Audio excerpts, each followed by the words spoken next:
प्रिय विद्यार्थियों, सीवीपी के इस ऑनलाइन प्लेटफॉर्म पर आप सभी का मैं स्वागत करता हूं। आज हम आपके लिए गणित का एक टॉपिक लेके आए हैं जो कक्षा 12 के लिए उपयोगी साबित होगा। टॉपिक का नाम है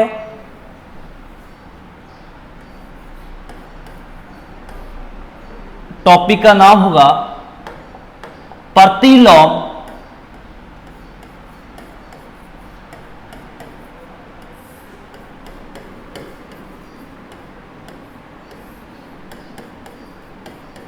त्रिकोणमितीय फलन। टॉपिक का नाम है, सेकंड चैप्टर आपका कक्षा 12 गणित का, प्रतिलोम त्रिकोणमितीय फलन। तो इस टॉपिक को समझने से पहले आपको जो कक्षा 11 में जो आप बेसिक सीख के आए हैं वो समझना जरूरी है। जब तक वो बातें आपको समझ में नहीं आएगी तब तक ये चैप्टर आपको आगे समझ में नहीं आएगा। तो क्यों नहीं थोड़ा सा बेसिक अपन देख लेते हैं। सबसे पहले अपन देखेंगे ये फलन क्या होता है, यानी ये जो फंक्शन है वो क्या होता है। अपन देख लेते हैं फलन क्या होता है। यानी जो फलन है वो कैसे होगा। तो मैं मान लेता हूं फलन एक मशीन है। फलन क्या है?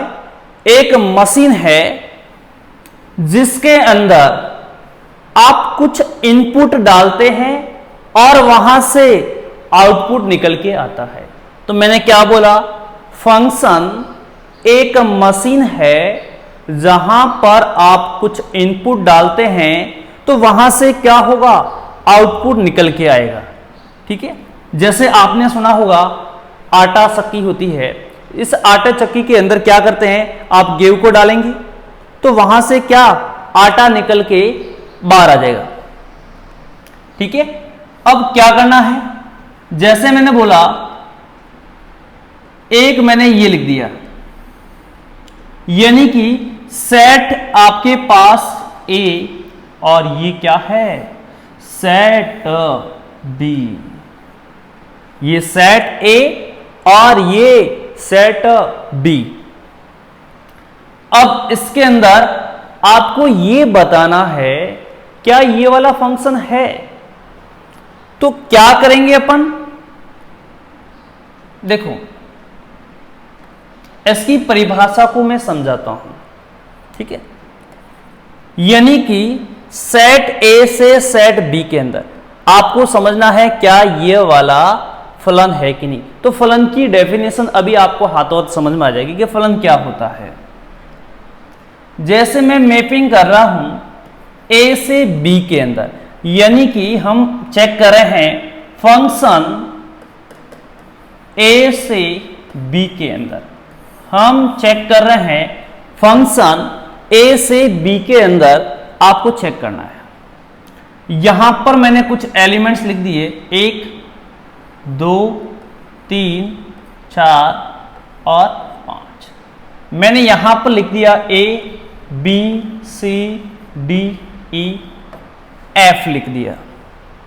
ठीक है, अब मैं यहां से मैपिंग स्टार्ट कर देता हूं। ए का ए के साथ, 2 का बी के साथ और इस 3 का सी के साथ और इस 4 का डी के साथ। फिर क्या हो गया? मैं इस 5 का कोई भी मैपिंग नहीं कर रहा हूं, यानी कि सेट ए में से ये जो 5 है वो आपका शेष बच रहा है। समझ में आया? तो ये वाला फंक्शन नहीं होगा। सेकंड वाला बात कर रहा हूं,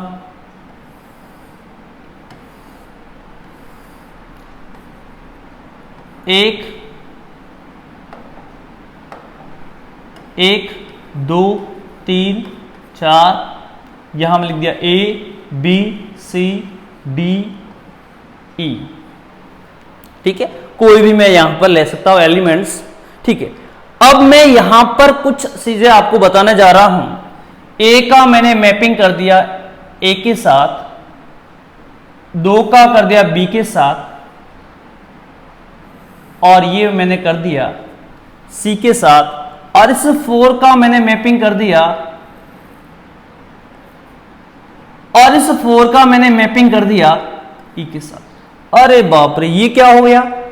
यानी कि इस 4 के 2 प्रतिबिंब निकल के आ गए, एक होगा डी और एक हो गया ई। बताइए क्या ये फंक्शन होगा? नहीं। रीजन क्या? क्योंकि 4 के 2 प्रतिबिंब आ गए, एक आ गया डी और एक आ गया ई। अब देखो क्या करना। जैसे एक छोटा सा एग्जांपल मैं देखता हूं, जैसे कोई भी आपके पास तीर कमान है, क्या इस तीर कमान से 2 तीर एक साथ निकल सकते हैं क्या? कभी भी नहीं निकल सकते। आई बात मेरी समझ में? मैं यहां पर खड़ा हूं और मेरी 2 परछाई क्या बन सकती हैं?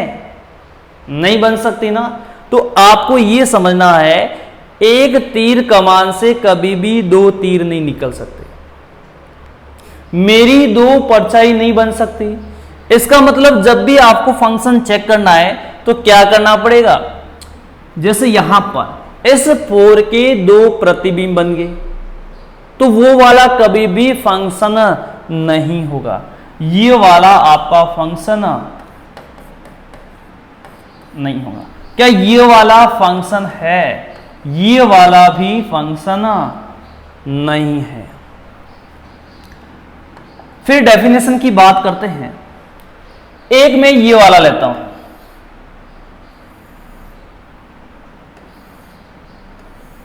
मैंने लिखा सेट ए, ये सेट बी,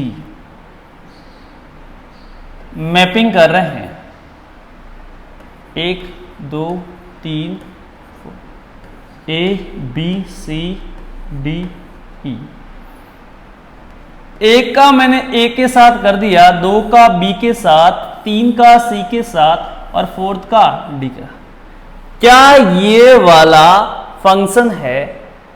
ये वाला जो फंक्शन है, क्या ये वाला फंक्शन होगा कि नहीं होगा? आपको ये बताना है। क्या मैपिंग ए से बी के अंदर ये फंक्शन होगा? हां, अब फंक्शन होगा। समझ में आया? अब फंक्शन होगा। अब एक और तीनों का एक साथ एक्सपेंड करते हैं, फिर डेफिनेशन में आपको समझाता हूं। ये सेट ए है, ये सेट आपका बी है। 1 2 3 4 5 ए बी सी डी ई।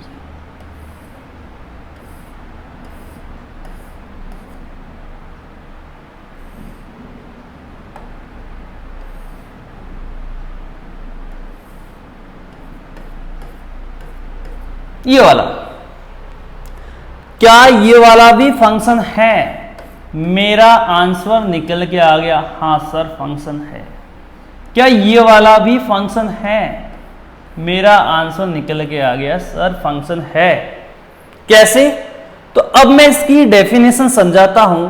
देखिए, सेट ए के अंदर एक भी एलिमेंट छूटना नहीं चाहिए। यदि सेट ए के अंदर एक भी एलिमेंट्स यदि छूट रहा है, मतलब वो सेट नहीं होगा। दूसरी बात, एक एलिमेंट्स के कभी भी 2 प्रतिबिंब नहीं होंगे, तो वो भी आपका सेट नहीं होगा।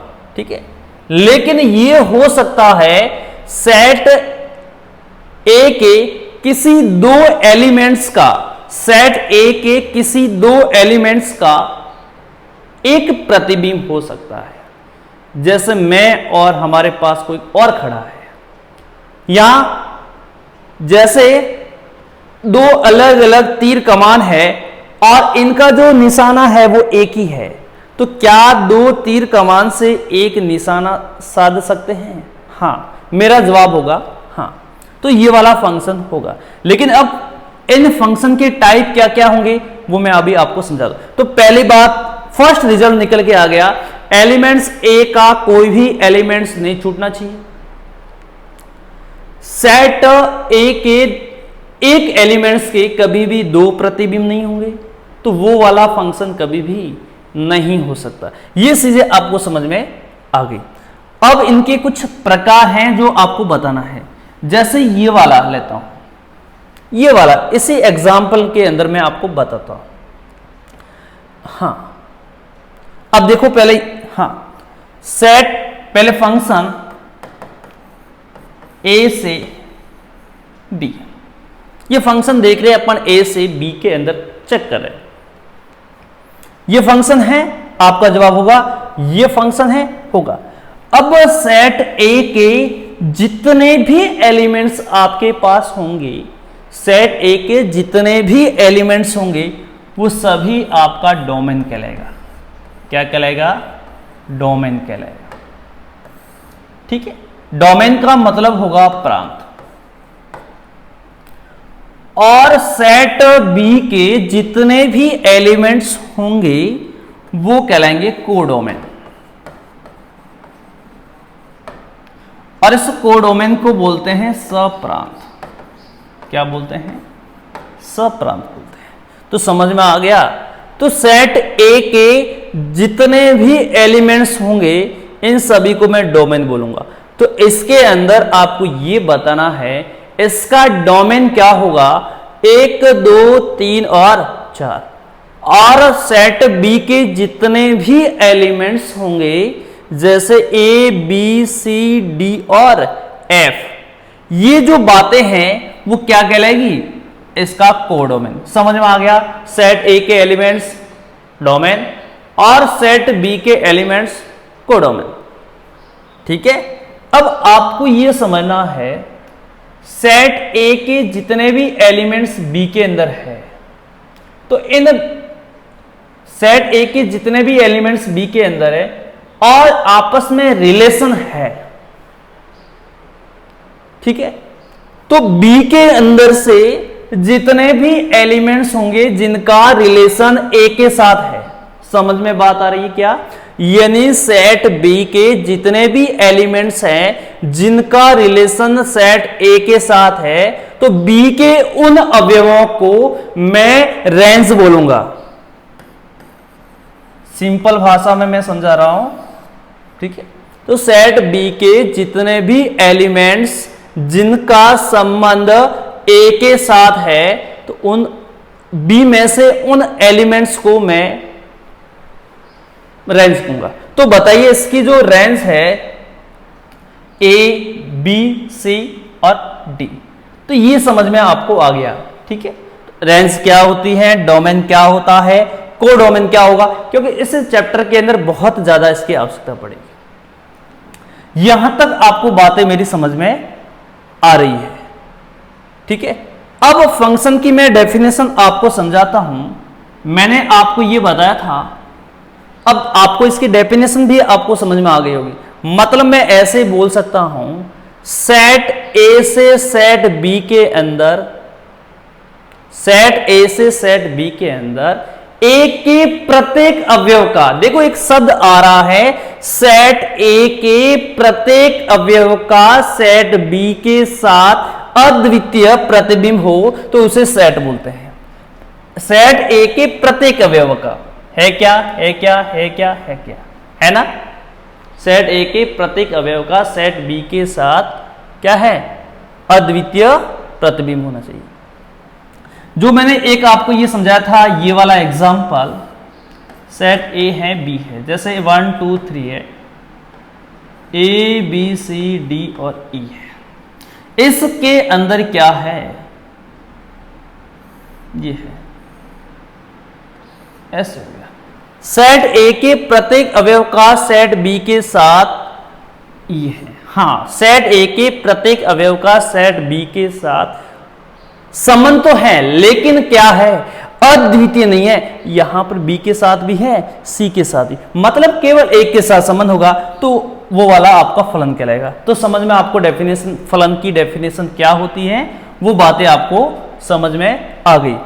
अब आपको ये समझना है इस फंक्शन, जैसे अभी हम चैप्टर को स्टार्ट करने जा रहे हैं, प्रतिलोम त्रिकोणमितीय फलन, तो फलन तो आपको समझ में आ गया, लेकिन आगे एक शब्द लिखा है प्रतिलोम, इनवर्स ट्रिगोमेट्री फंक्शन।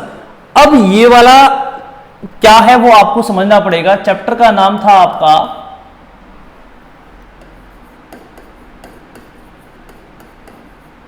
प्रतिलोम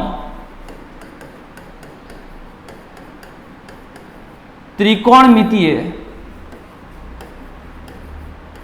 फलन, ये चैप्टर का नाम है, ठीक है। अब इस शब्द को समझने के लिए मैं कुछ बातें आपको समझाता हूं। देखिए, प्रतिलोम कब होगा? जब वह फंक्शन एकीकी और आच्छादक है, मतलब 1-1 फंक्शन और आपका ऑन टू फंक्शन होगा, तभी आपका फंक्शन प्रतिलोम फंक्शन कहलाएगा। तो अपन को यह समझना पड़ेगा कि कोई भी फंक्शन 1-1 कब होता है, मैनी वन कब होता है, ऑन टू कब होता है और इनटू कब होता है, ये आपको बातें समझनी पड़ेगी। तो हम समझाते हैं आपको विथ डायग्राम। ये है फंक्शन ए से बी के अंदर हम चेक कर रहे हैं 1 2 3 4।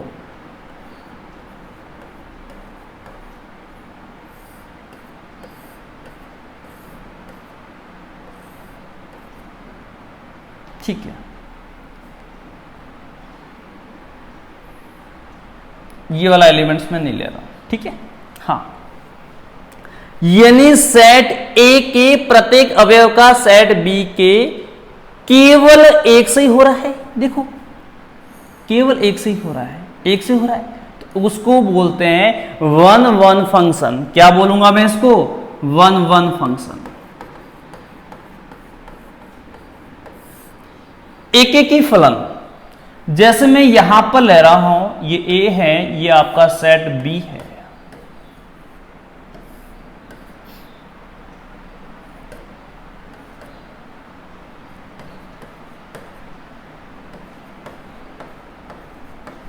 ई है। यहां पर मैं मैपिंग कर रहा हूं ए से बी के अंदर, सेट ए से बी के अंदर। अब देख लीजिए यहां पर, यानी सेट एक का ए के साथ प्रतिबिंब और 2 का बी के साथ, 3 का सी के साथ, लेकिन यहां पर यह लिखा है 4th का भी सी के साथ संबंध है। तो यहां पर केवल एक एलिमेंट्स का केवल बी के साथ, एक एलिमेंट्स के साथ रिलेशन था, लेकिन इसके अंदर क्या हो गया? 3 और ये 4 है, ये 3 है और ये 4, मतलब ये वाला, जैसे मैं ये बातें कर रहा हूं, ये 3 है, ये 4, ये आपस में संबंध हो गया।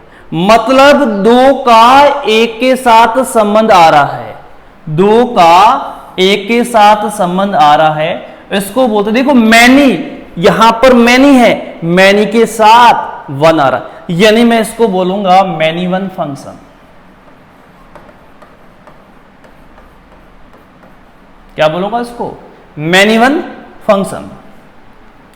अगला डायग्राम आपको बता रहा हूं,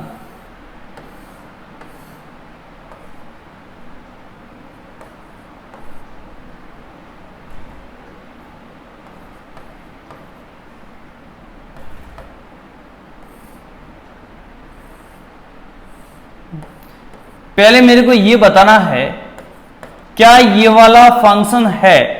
आपका जवाब होगा ये वाला फंक्शन है, एक का केवल एक के साथ है। हाँ, पहली बात मेरे को ये बताओ ये वाला किस टाइप का फंक्शन है? केवल एक के साथ रिलेशन है, तो इसको मैं बोलूंगा केवल 1-1 फंक्शन। क्या बोलूंगा? 1-1 फंक्शन। पहली बात मेरी ये निकल के आ गई, इसको मैं बोलूंगा 1-1 फंक्शन। उसके बाद और चेक करना है क्या ये वाला मेरा फंक्शन ऑन टू है या इन टू है, इनमें से आपको बता।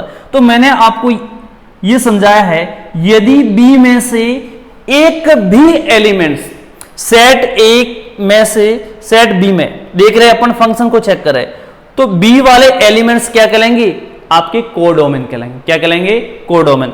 यानी बी में से यदि एक भी एलिमेंट्स आपका छूट रहा है, शेष बच रहा है, तो उसे बोलेंगे इनटू फंक्शन। मैं क्या बोलूंगा इसको? इनटू फंक्शन, यानी उसको मैं बोलूंगा अंतरक्षेपी। आई बात समझे? तो ये वाला जो फंक्शन है वो क्या हो जाएगा? 1 के साथ इनटू फंक्शन। ठीक है, यदि सेट ए से सेट बी के अंदर, मैं चेक कर रहा हूं, सेट ए से सेट बी के अंदर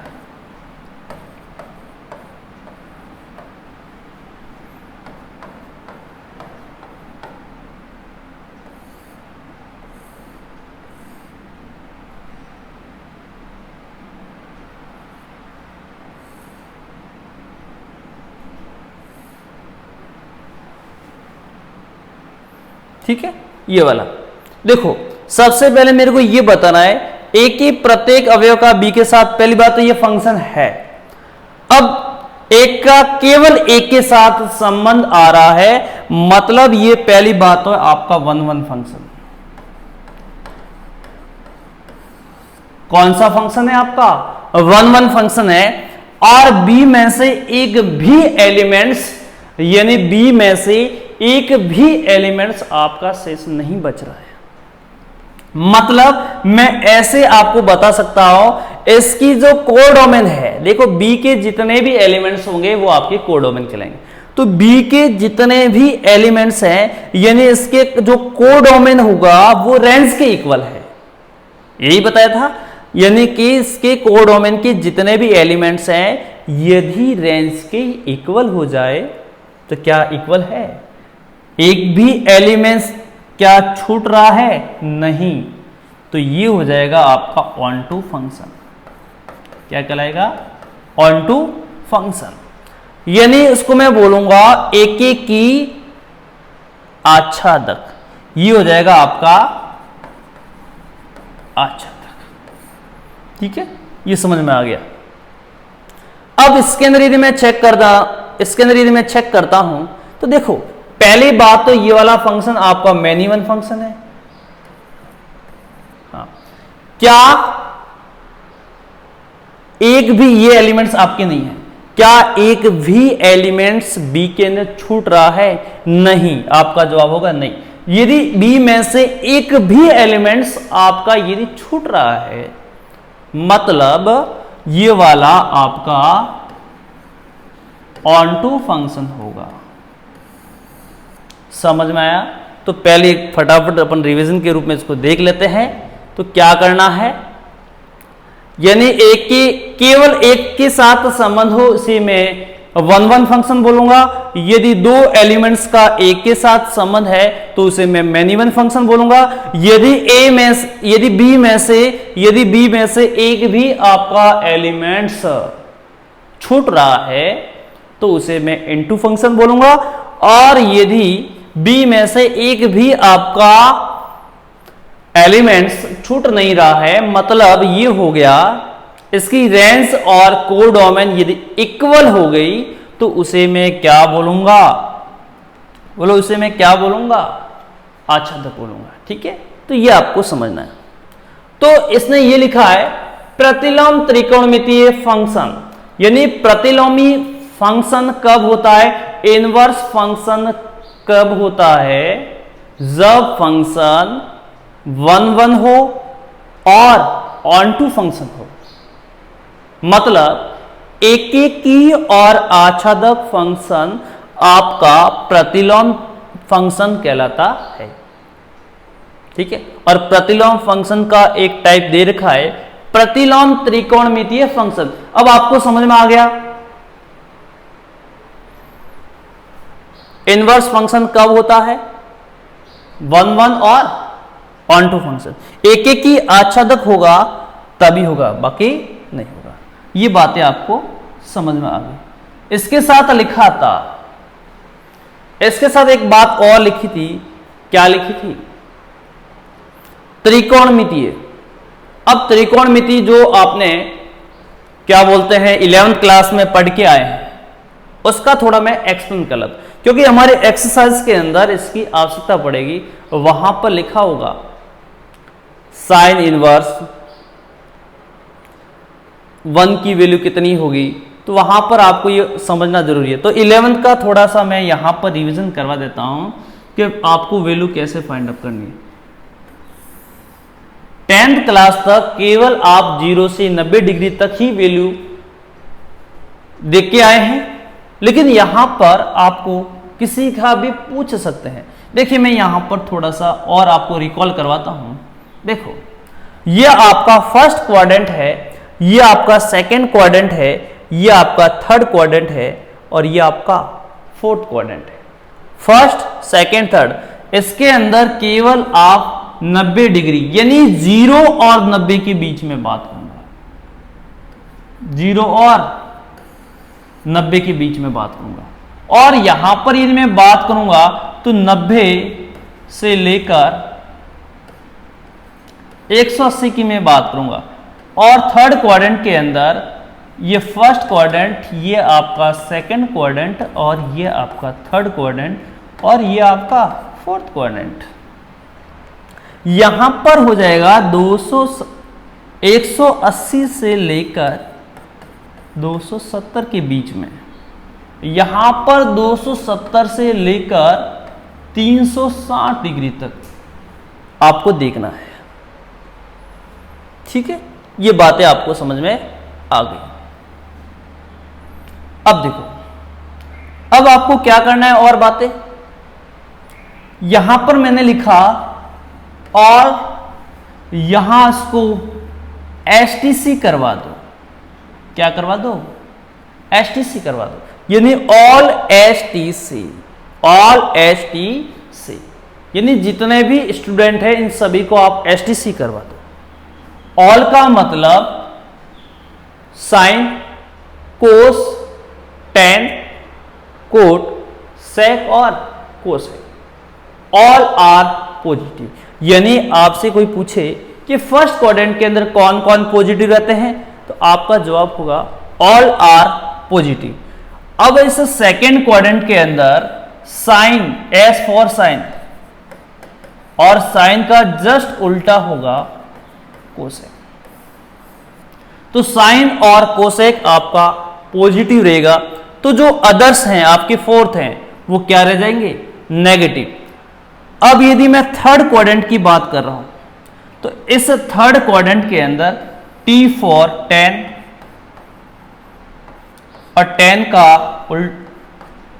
पूरक कोट, यानी कि 10 और कोट आपके नेगेटिव पॉजिटिव, बाकी क्या रह जाएंगे? नेगेटिव। अब यदि मैं फोर्थ क्वाड्रेंट की बात कर रहा हूं तो यहां पर कोस और सेक, कोस और सेक आपका पॉजिटिव रहेगा, तो जो फोर्थ है वो आपके नेगेटिव। तो ये आपको समझ में आ गया होगा।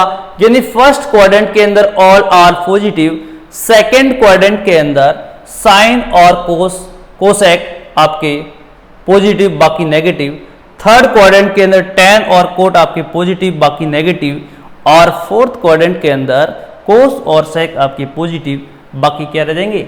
नेगेटिव। तो यहां पर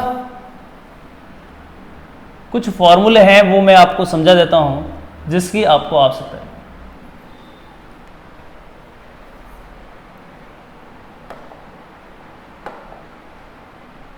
देखो पहला यदि मैं बात कर रहा हूं, देखो फर्स्ट क्वाड्रेंट के अंदर जाने का जो तरीका होगा वो 0 और 90। सेकेंड क्वाड्रेंट के अंदर जाने का तरीका दो होंगे। एक तो आप कर सकते हैं 90 प्लस थीटा से, यहां आप सेकेंड तरीके से जा सकते हैं 180 माइनस का थीटा से।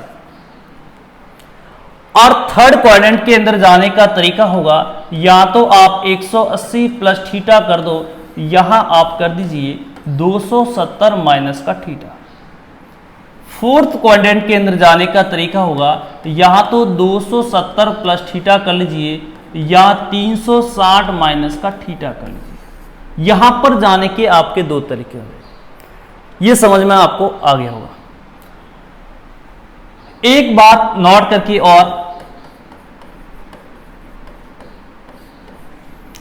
n पाई पर नो चेंज,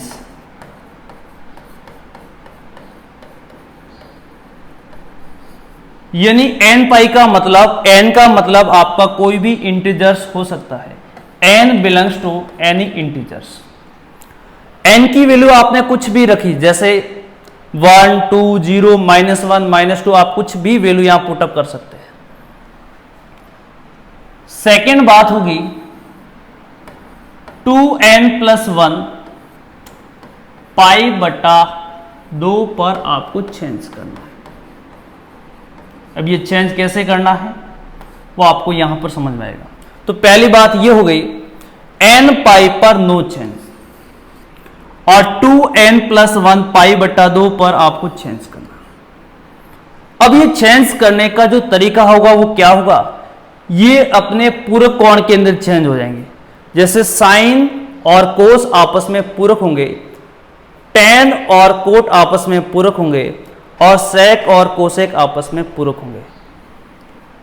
ठीक है, इस तरीके से चेंज होगा। पहली बात हो रही है साइन 90 माइनस का थीटा, कोस 90 माइनस का थीटा, टेन 90 माइनस का थीटा, कोट 90 माइनस का थीटा, सेक 90 माइनस का थीटा, और कोसेक 90 माइनस का थीटा। ठीक है, हाँ, लेकिन यहां पर यह शब्द लिखा है 90, 90 का मतलब हो गया पाई बटा 2, तो मैंने जस्ट यहां पर लिखवाया है 2n+1 पाई बटा 2, यानी n की वैल्यू यदि मैं 0 रखता हूं तो यह आ जाएगा पाई बटा 2, फिर 3 पाई बटा 2 1 रखेंगे, 3 पाई बटा 2 5 पाई बटा 2 7 पाई बटा 2, इस तरह से नेगेटिव में भी आपके हो सकते हैं। तो मैंने क्या समझाया है, 2n+1 पाई बटा 2 पर आपको चेंज करना है। चेंज करने का जो तरीका होगा वो पूरक कोण के अंदर, तो साइन का जो पूरक होगा वो कोस होगा, कोस का हो जाएगा साइन थीटा, टेन का होगा कोट थीटा, कोट का होगा टेन थीटा, सेक का हो जाएगा कोसेक, और कोसेक का हो जाएगा सेक थीटा। इसी तरीके से यदि मैं सेकेंड क्वाड्रेंट की बात कर रहा हूं, 90 प्लस का थीटा, कोस 90 प्लस का थीटा, टेन 90 प्लस का थीटा, कोट 90 प्लस का थीटा, 90 प्लस का थीटा,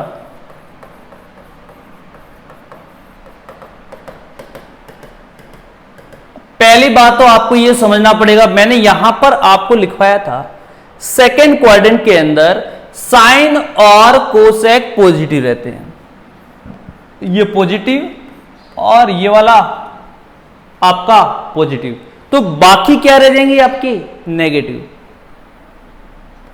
अब ये आपको समझ में आ रहा है। ठीक है, जाने का तरीका मैंने क्या लिखवाया, सेकेंड क्वाड्रेंट के अंदर साइन और कोसेक आपका पॉजिटिव, बाकी क्या रह जाएंगे नेगेटिव। और इसके अलावा आपको यह देखना है क्या ये वाला 2n+1 पाई बटा 2 रूल्स को फॉलो कर रहा है, हाँ कर रहा है, 90 लिखा ना, तो साइन किस में, कोस में, कोस किस में, साइन में, टेन कोट में, कोट टेन में, सेक कोसेक सेक। ये आपको बातें समझ में आ गई।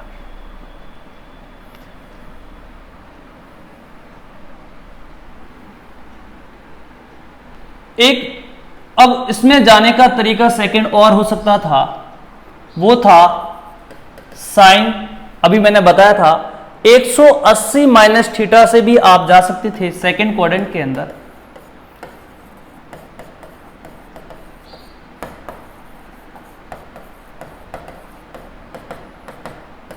ठीक है, इतना ही लेता हूं। अब देखो, पहली बात आपको यह देखना है कि सेकेंड क्वाड्रेंट के अंदर कौन कौन पॉजिटिव रहते हैं, तो मैंने यहां पर लिखवाया था साइन, और साइन का उल्टा था आपका कोसेक। तो पहले आप ये देख लीजिए, ये वाला तो पॉजिटिव, साइन और कोसेक, तो बाकी क्या रह जाएंगे नेगेटिव, ये नेगेटिव रहेंगे। और ये आपका जो कोसेक होगा 180 माइनस थीटा वो क्या रह जाएगा आपका पॉजिटिव, क्योंकि साइन और कोसेक आपके पॉजिटिव, बाकी क्या रह जाएंगे नेगेटिव। अब फिर ये रूल्स आपको फॉलो करना है। यहां लिखा है एन पाई पर नो चेंज, एन पाई का मतलब पाई और पाई का मतलब हो गया 180 डिग्री। तो यहां पर जो चेंज होगा क्या, आपका जवाब होगा नो चेंज, मतलब यहां पर पूरे कोण के अंदर नहीं बदलेंगे। साइन लिखा है तो साइन का क्या आएगा, साइन ही आएगा। कोस का ओनली कोस, टेन का ओनली टेन, और कोसेक का केवल आपका कोसेक। और जल्दी जल्दी से आप देख लीजिए एक और। अब जैसे सेकंड क्वाड्रेंट के अंदर दोनों बातें हो गई, अब थर्ड क्वाड्रेंट की बात कर रहा हूं। थर्ड में जाने का तरीका 180 प्लस का थीटा,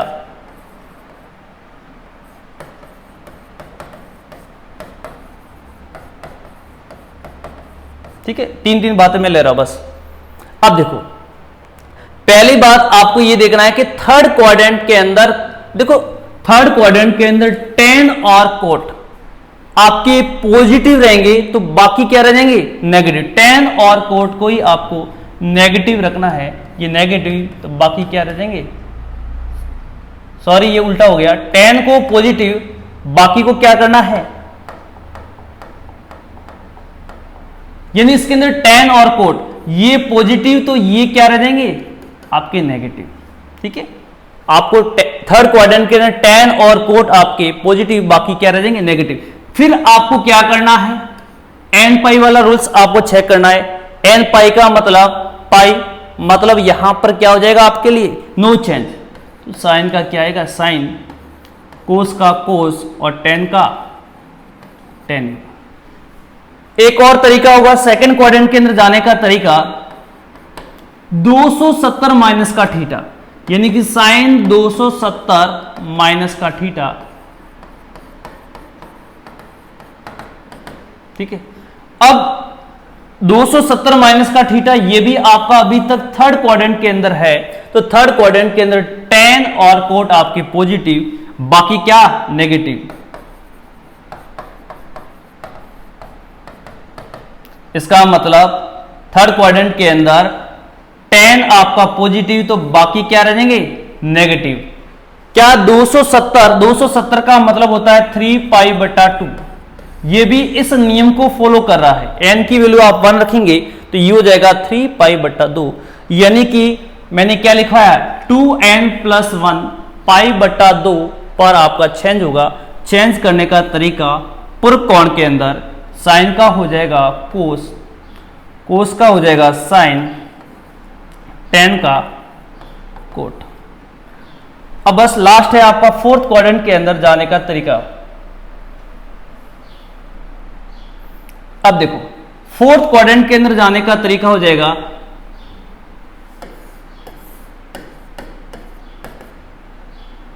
ऑल एसटीसी, या तो आप 270 प्लस थीटा कर दो, या आप कर लीजिए यहां पर जैसे एक पूरा सर्कल हो जाएगा 360, तो यहां पर वापस आ रहे हैं तो 360 माइनस का थीटा। तो यहां पर जाने का तरीका ये हो जाएगा साइन 270 प्लस का थीटा कोस 270 प्लस का थीटा। अब फोर्थ क्वाड्रेंट के अंदर आपको यह देखना है, फोर्थ क्वाड्रेंट के अंदर कोस और आपका सेक दोनों पॉजिटिव रहेंगे तो बाकी क्या रह जाएंगे नेगेटिव। तो ये वाला पॉजिटिव तो ये वाला क्या रह जाएंगे नेगेटिव। अब आपको ये देखना है किस नियम को फॉलो कर रहा है, 2n प्लस 1 पाई बटा 2, तो यहां पर ये पूरे कोण में चेंज हो जाएंगे, ये हो जाएगा कोस और ये हो जाएगा आपका साइन थीटा। अब और एक जाने का तरीका हो जाएगा साइन 360 माइनस का थीटा कोस 360 माइनस का थीटा। एक और ले लेता हूं। पहले आपको यह देखना पड़ेगा किस क्वाड्रेंट के अंदर है, तो ये वाला क्वाड्रेंट फोर्थ के अंदर है और फोर्थ के अंदर आपका कोस और कोस का उल्टा सेक, पॉजिटिव बाकी नेगेटिव, ये पॉजिटिव बाकी आपका नेगेटिव। और फिर आपको ये चेक करना है क्या ये वाला नियम आपके n पाई या 2n+1 पाई बटा 2 नियम को फॉलो कर रहा है। तो आपको यहां पर ये करना पड़ेगा 360 का मतलब हो जाएगा 2 पाई, तो n पाई वाले नियम को फॉलो कर रहा है। तो क्या ये चेंज होगा? आपका जवाब होगा नो चेंज, यानी कि साइन की जगह साइन, कोस की जगह कोस और टेन की जगह टेन। ये आपको समझ में आ गया होगा। तो मैंने एक साथ आपको ये सारांश करवा दिए हैं, ठीक है। अब एक थोड़ा फास्ट आप देख लीजिए, एक दो प्रैक्टिस में करवा देता हूं इसकी। और STC, ठीक है। जैसे मैंने एकदम आपको पूछा साइन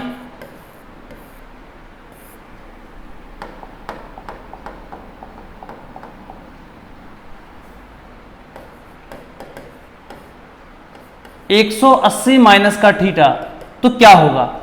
सबसे पहले आपको देखना है क्वाड्रेंट को, यानी कि साइन 180 का थीटा, तो आपका क्वाड्रेंट तो ये आ रहा है। मतलब ये किस क्वाड्रेंट की बात कर रहा है? सेकंड क्वाड्रेंट के।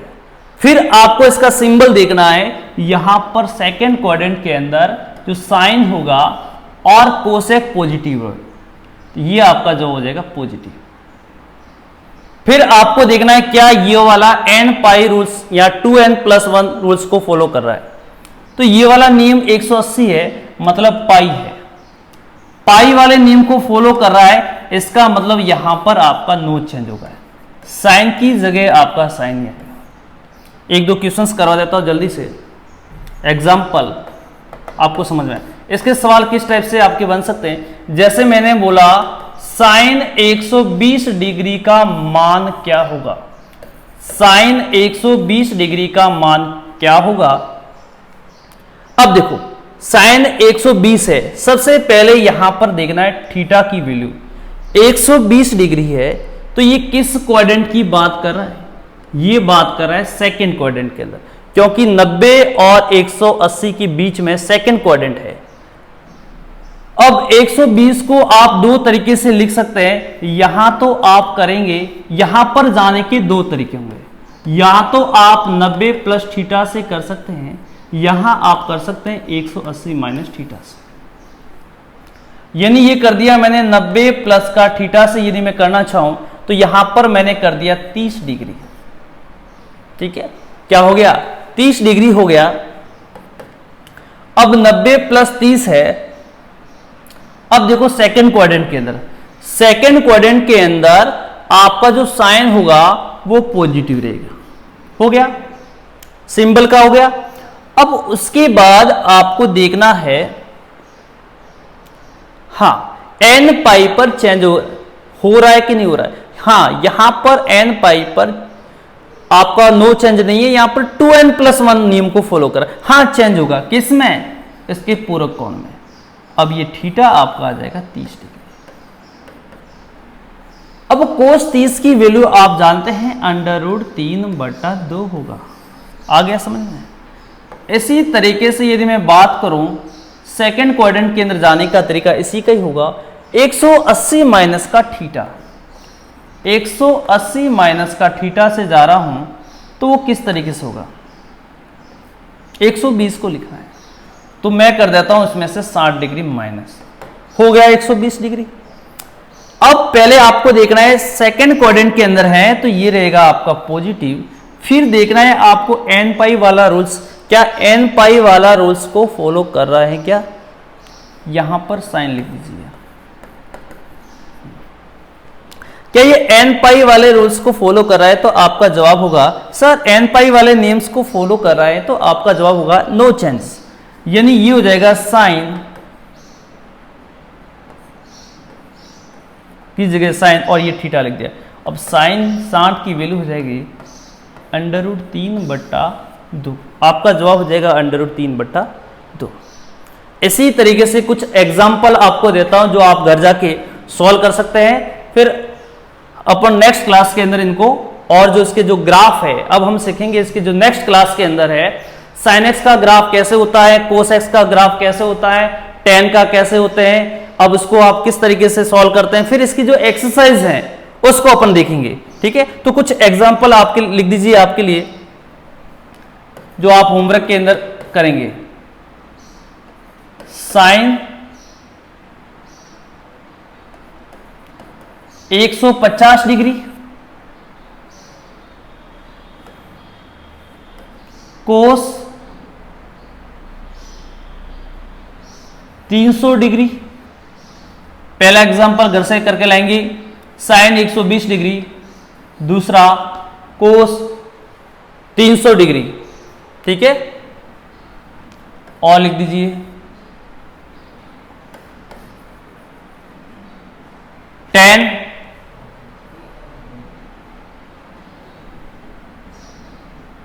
आप इसको लिख दीजिए tan 120 डिग्री। ठीक है, ये छोटे छोटे एग्जाम्पल मैंने दिए हैं जो आप घर से करके लाएंगे। इसी के साथ आज का लेक्चर यही खत्म होता है। धन्यवाद।